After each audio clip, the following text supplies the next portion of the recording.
Hi guys, today we're continuing our chapter on branding, and today's lesson 17.2 is specifically on the power of the brand.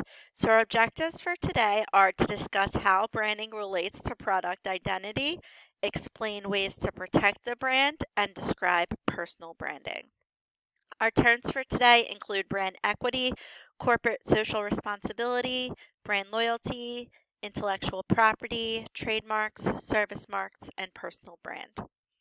So, in some product categories, one brand becomes so powerful that it replaces the generic category name. So, for example, Google or Kleenex. That is how powerful those brands have become. So, just take a second and think about it for a second. Um, think about Kleenex. Kleenex is just one brand of facial tissue. There's tons of other brands of facial tissues, Puffs, and there's tons of generic brands. But if someone says, "Can you hand me a Kleenex?" it's going to be just a tissue. That's what they're referring to. Or if you say, um, "Can you Google that for me?" A lot of times people ask me to Google something, but I use my phone, and what's the browser on an iPhone?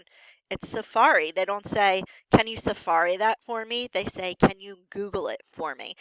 So that just reinforces how powerful Google is as a brand. So if you have a brand that replaces the category name, um, that you've truly made it with your brand.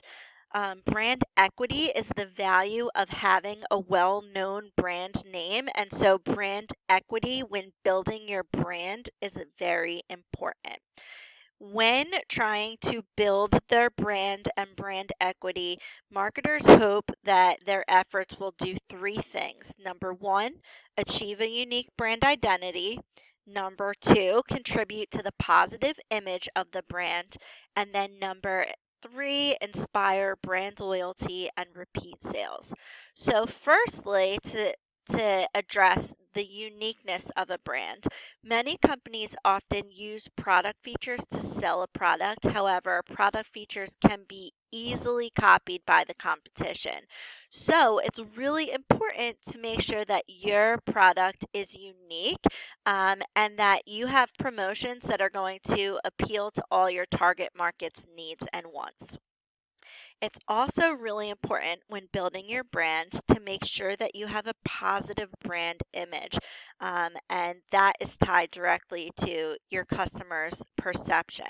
A lot of times, different companies embark on different corporate social responsibility efforts, and the goal in these is um, to promote further social good.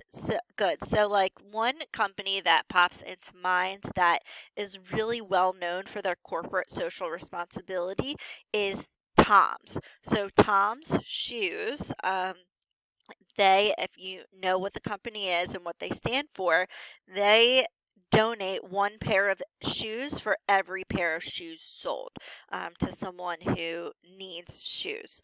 And so, in doing that, not only are they promoting their brand, they're also promoting social responsibility.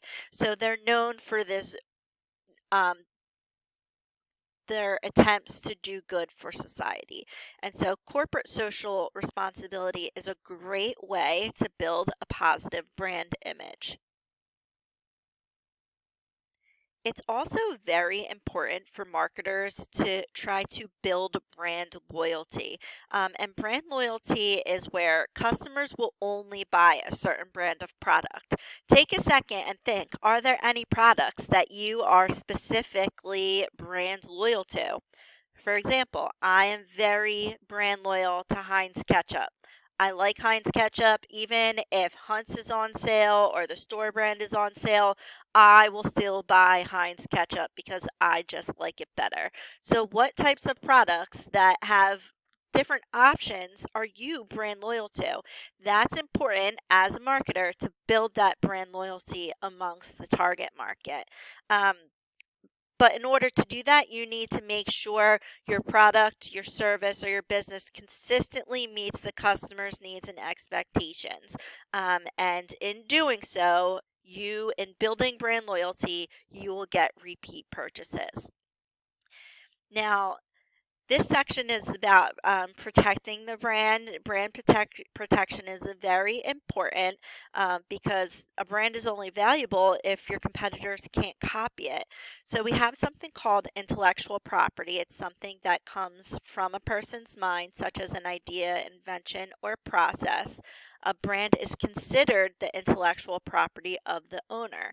And there are certain intellectual property laws that protect the unique phrases like the taglines that we talked about, the symbols like the logos that we talked about, and the designs associated with brands.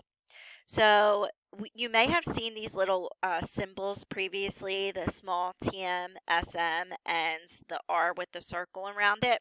So TM represents a trademark, and that protects taglines, names, graphic symbols, or any unique method to identify a product or company, whereas a service mark is similar to a trademark, but it identifies a service rather than a product.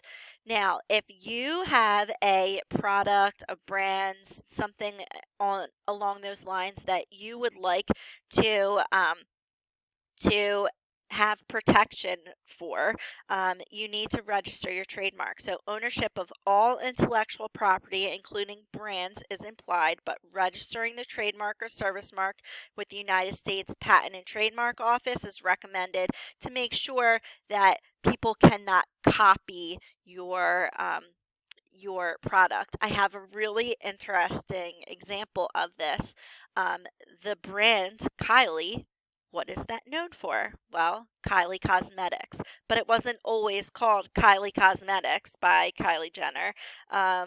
It was, or yeah, it's Kylie Jenner.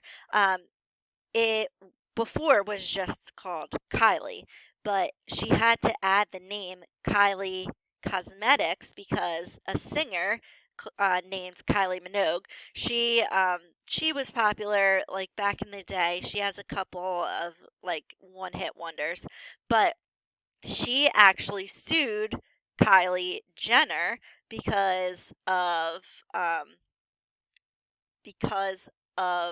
the name Kylie. So Kylie Minogue said, excuse me, that is my name and you can't have it and claim it as yours. And so she sued because that is, she felt that she had rights to that name. So that's an example of making sure that your trademark, your service marks are fully protected. And these are the symbols that are associated with each. Now, this slide they like to throw in with this chapter because you personally are your own brands that you need to sell to, sell for yourself. So, celebrities have well-known personal brands based on how the star looks, their behaviors, and what they support. You should think about different celebrities and what they represent, and then think about yourself as um, a celebrity yourself, and what do you represent and what do you put out into the world? Because when you're job searching, your personal brand should positively distinguish you from the competition. So we're going to talk more about this in chapters 29, 30, 31. But it's important to note that you personally are a brand and that people are brands as well.